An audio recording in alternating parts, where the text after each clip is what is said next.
Just when I thought things could not get any weirder, I was standing on the street corner. So this is downtown in Portland, and I was reading the USA Today.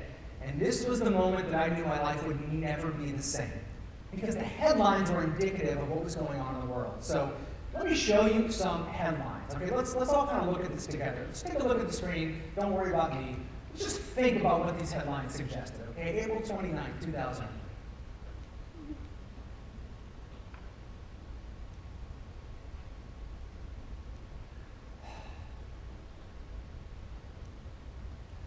That was a sad day, huh? I bet you remember exactly where you were when that happened.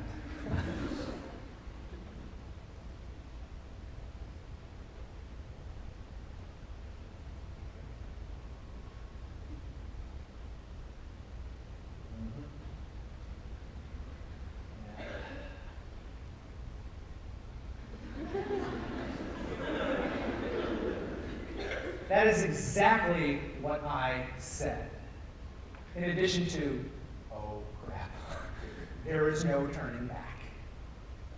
So let's think about it. Look at these 10 headlines together, okay? Let's do a brainstorm as a group. Considering all these 10 headlines, what did that say about the world in 2003?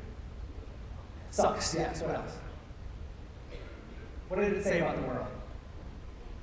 Doom and gloom, bring Buffy back, obviously. Borealis, oh my God. What else did it say? There's still hope. Thank you. Yeah, and we're talking about mine, right? Okay. So there's one headline out of 10 that's actually positive, right? You know what else was going on in the world at that time? It was the invasion of Iraq.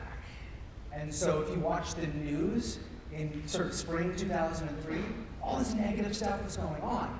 Death and destruction and loss and poor health and a guy wearing a name tag.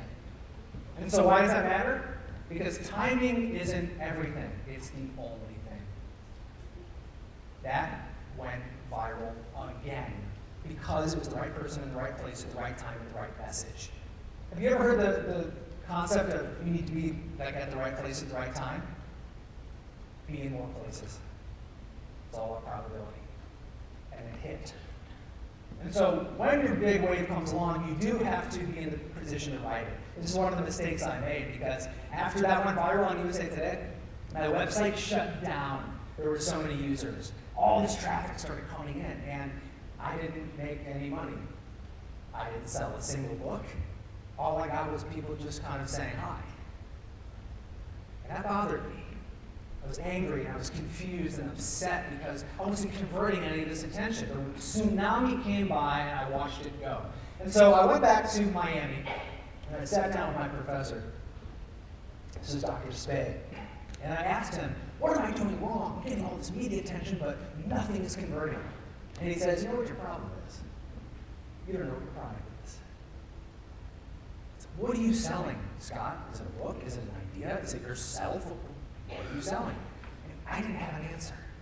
I must have skipped class that day. And that was the mistake that I made, because back then I didn't have all of this. I had that. And you can't leverage what you don't have. You can't sell from an empty wagon. But I did get a lot of hate mail.